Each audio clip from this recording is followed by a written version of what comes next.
It's Bible Club, it's Bible Club, it's Bible Club in our town. There's singing, there's laughing, let's get the word on the ground. We're all excited, and we are all delighted. It's Bible Club, Bible Club, Bible Club, Bible Club, Bible Club in our town. All right, after we have another story next week, we will tell us some more about what that verse means. Right now we're just going to learn the words. Okay, it's good for me that I have been afflicted, that I might learn thy statutes. You might try to think about what it means to be afflicted. How many of you, whoa, Ian, I would put that in a pocket before Pastor Voegtlin grabs it, or one of the other workers. Yeah, we won't say what that was. How many of you have ever gone on a long hike? Have you ever been on a long hike and it was warm outside?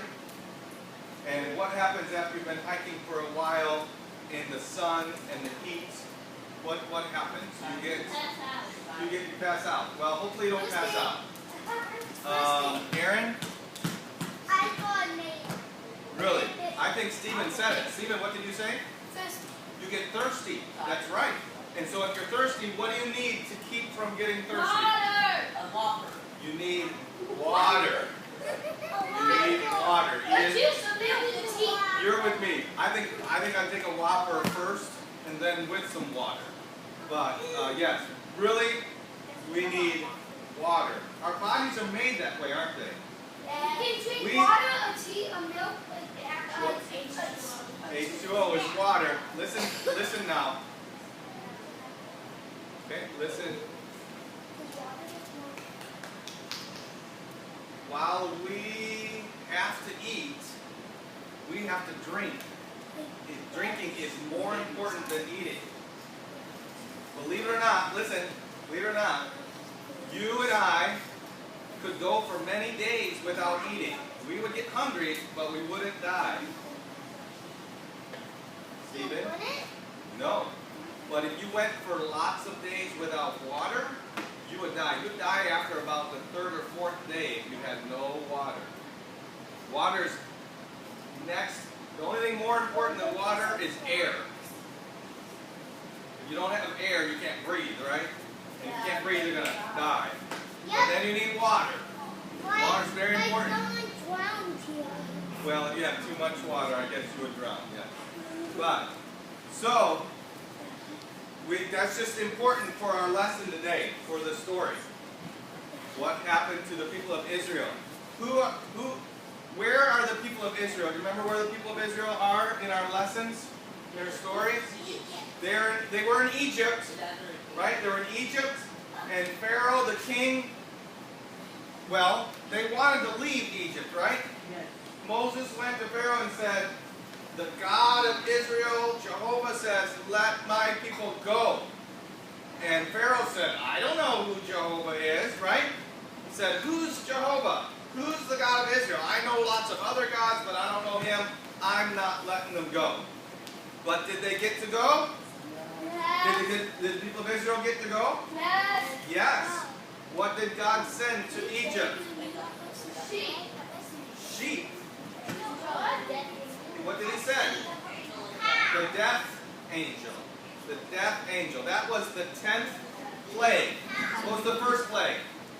Blood. The river turned to blood, remember? And then the frogs came out of the river. And then lice.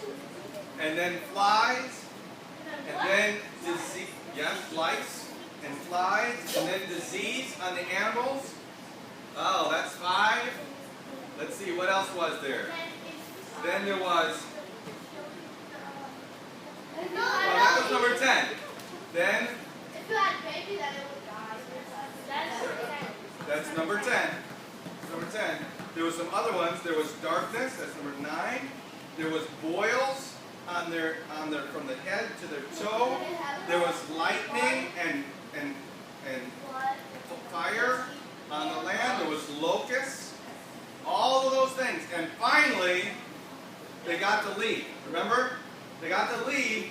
And then the next day, Pharaoh said, what? Come back. said, we shouldn't have let them go. And he got his armies and he chased them all the way.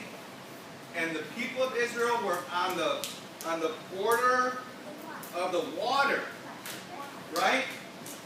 In front of them is the water. And this way and that way was nowhere to go because behind them was who? The army. The Egyptian army. Now listen, because this is important. Does anybody remember what God did? What God did? There's a few things he did. Let's see if you can remember the one I'm thinking of. Wait a second. Maddie had her hand up first. What did God do? He made a big cloud, and he put the big cloud between the Egyptians and the Israelites, right? And so God, who put that cloud there? God put that cloud there. That's right. And Jasmine? Moses put his rod over the sea. The water split. And the people of Israel, they went right across the sea on dry land, right? So they got to the other side, and then God moved the cloud again, didn't he? He moved the cloud, he picked the cloud up, and what did the Egyptian army do? They went into the sea on dry land, right? And then what happened? Moses? Then what happens? Aaron? Closed the water and it washed all the army out. It closed the water and it drowned and destroyed the army. So now all the people of Israel are free, right? They are free from being slaves in Egypt. So then, you know what happened? That cloud, it started moving. Now who moves the cloud? God. God moves the cloud.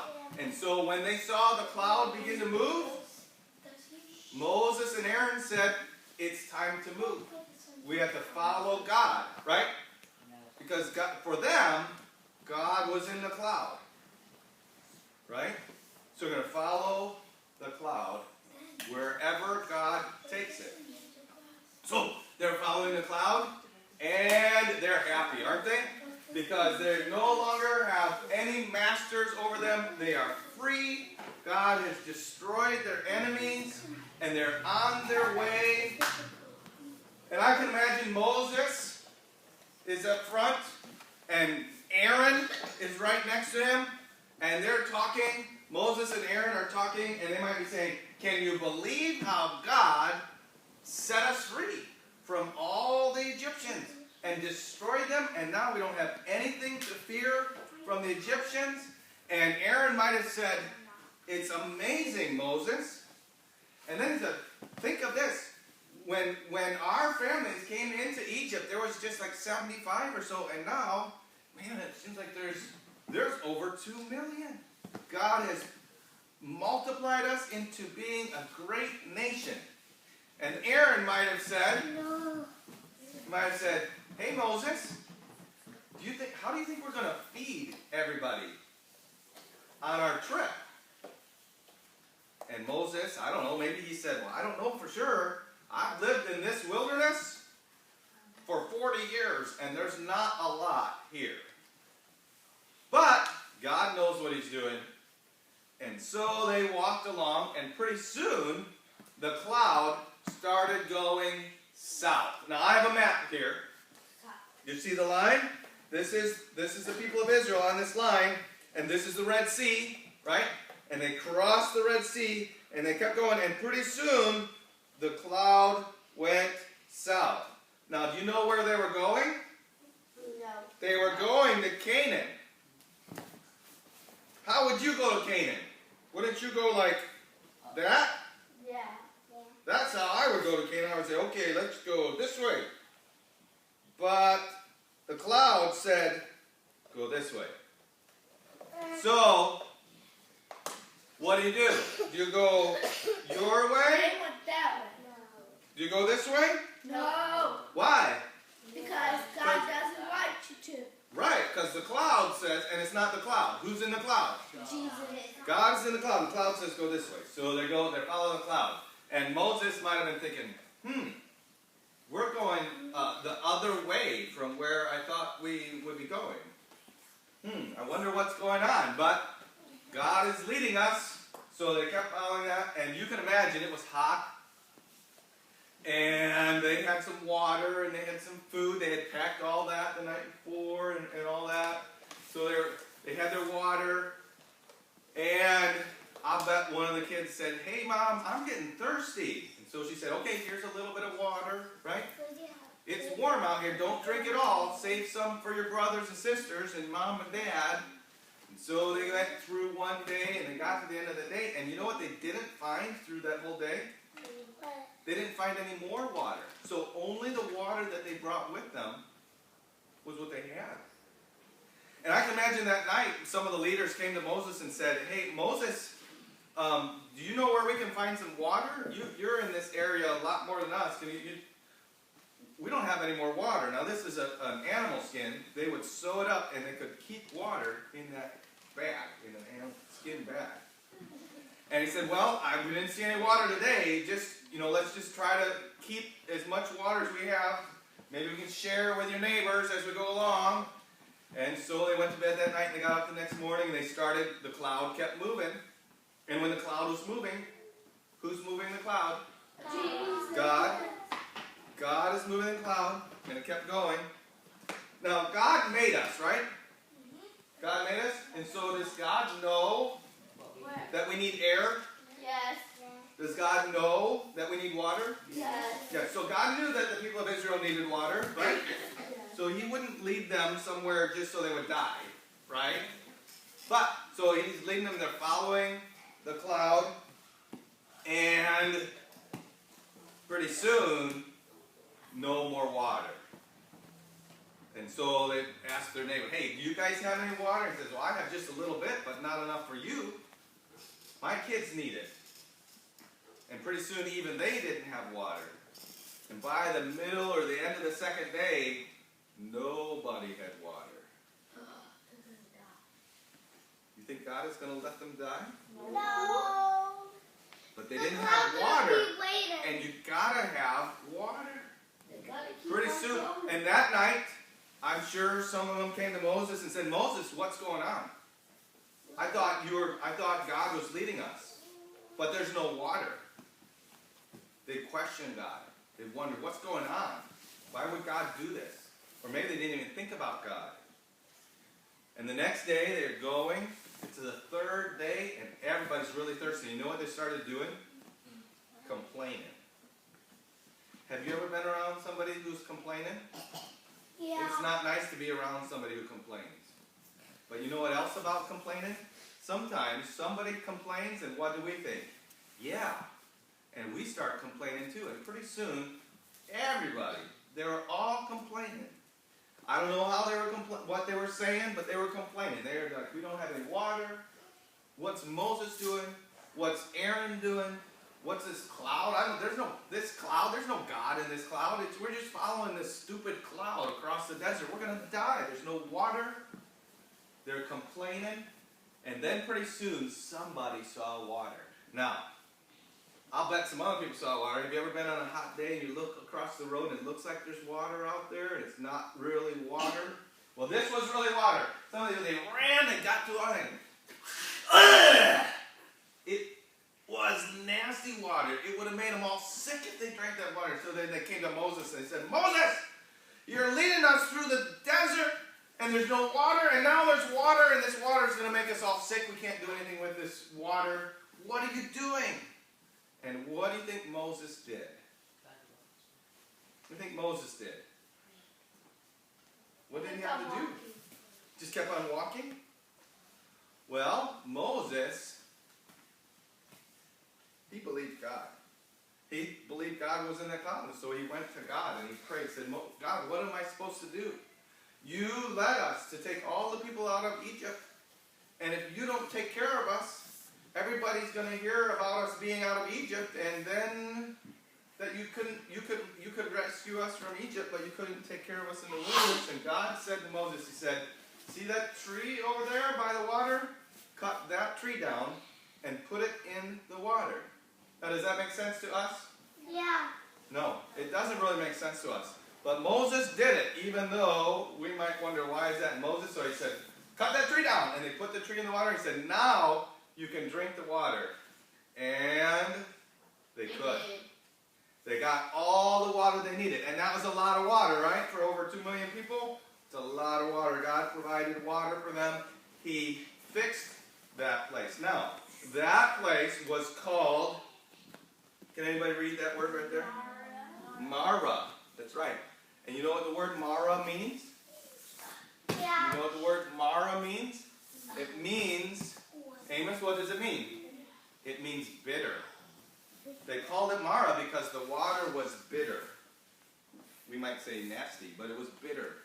The water was bitter, so they called it Mara. Well, a little bit later, after they got all their water, they went to another place where there was palm trees and 12 wells of water. There was plenty of water. And so they were okay then, and weeks passed, and they kept going.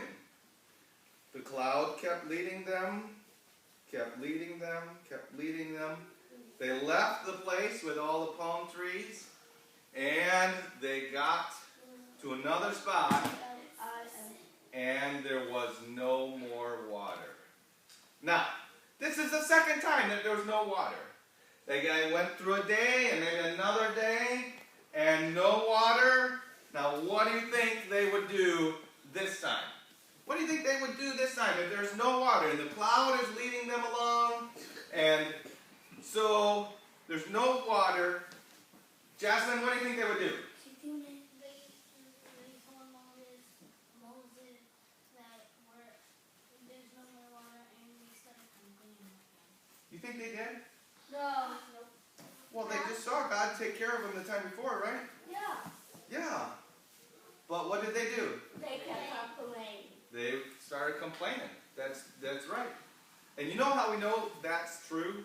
Because we do the same thing, don't we? Have you ever complained? No. Yeah. We have complained. Does God like it when we complain? No. No. My They came to Moses and they said, Moses, now you know you're taking us further in the wilderness. You're just trying to kill us here. What? There's no God in that cloud. But Moses went to God and prayed to him. And God said, Moses, take some of the leaders, take the leaders of the people, and take them to the rock that's up a little ways into the mountain, the rock of Horeb. And I'm going to have you hit the rock. And when you hit the rock, I will give water to the people. Now, how many of you have ever seen water come out of a rock? Water doesn't come out of rocks, does it? I mean, just sitting there in a rock. I mean, like if I hit the brick wall and water comes out. No. You think Moses was thinking, God, now you're really... You think he thought that? Because Moses had already seen water turn to blood, right? And flies, and he'd seen God do lots of things. So he took the leaders of the people there, and he went to the rock of Horeb, it's called, and he hit the rock with his rod. And when he hit the rock with his rod, a gushing flow of water came out. Enough water to create a stream. Enough water so that 2 million people could drink from that water. Now that's a miracle, isn't it? God took care of the people of Israel. Did God let the people of Israel get thirsty? No. No. 3 days with no water? Did he let them get thirsty? Yes. He let them get thirsty, but he didn't let them die, did he? No. God wanted them to get thirsty so that they could learn to trust him. Does God let bad things come into our lives sometimes? Yes. Sometimes he does. He lets us have hard times, but he does those hard times are for our good. Remember the verse we had several months ago? And we know that all things work together for good? God lets bad things come to us so that we can learn to trust Him. And we're going to hear next week about some other things. Okay? I'm telling a story. Don't cheer. Keep your hands still. You're old enough to sit still. We're going to be learning for the next few weeks how God takes care of us. The word in the Bible, or the word that we say is called providence. God orchestrates, God makes everything work in certain ways so that what He wants done gets done. And you know what the greatest thing is that ever happened that God worked out? It was the strangest thing. If no one but God could make it all work perfectly. And it happened in about 5 days, 2,000 years ago. Yeah. Somebody was supposed to be born in Bethlehem, but his mom and dad lived in Nazareth. But God worked it out so that Joseph and Mary had to go to a certain spot at a certain time. God had a star in the sky at a certain time, at a certain spot. He worked everything out so that Jesus would be born in Bethlehem, because that's the most important thing that ever happened in all the world. More important than people getting water from a rock, isn't it? Yeah, because if Jesus had never came, no one would be saved, would they? Because we talked all last month about being redeemed. The only way we can be redeemed is through Jesus' blood. And if He had never come, no one would be redeemed. But God worked it out. He worked all the details out. And that's God's providence. And we're going to be learning more about the providence of God over the next few weeks.